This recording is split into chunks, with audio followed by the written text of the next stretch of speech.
you establish rules. We'll say you go to a doctor, they give you a prognosis, and that becomes the rule. You start believing it. But then the borderline effect takes place. Could you explain what the borderline effect might be?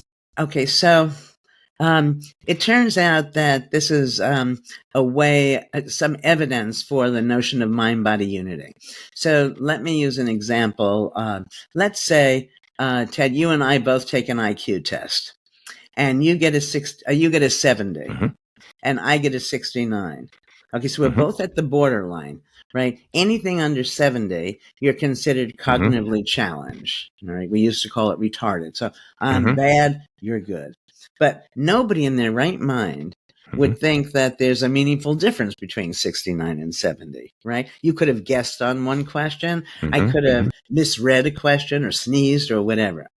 However, once we're given that label, everything in our lives becomes different. And I would venture a guess that if somebody came back 6 months later, where I'm wearing that, I can't do it, I'm cognitively challenged label, I would be now very, very different, very inferior to you on a host of measures that wouldn't have happened if that weren't true. So the point here, with respect to disease, it's always the case that whatever tests are given, somebody is right above it, so they pass, so to speak. They don't have it.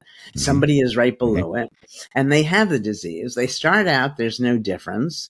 Over time, the mere label helps to create the difference.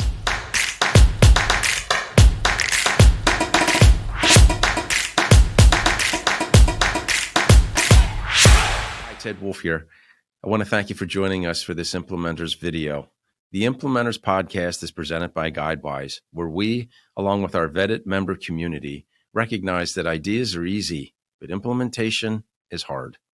To learn more about getting things done with Guidewise, please visit us at guidewise.io. And to conquer your implementation struggles, please like and share this video and subscribe to our channel. Happy implementing.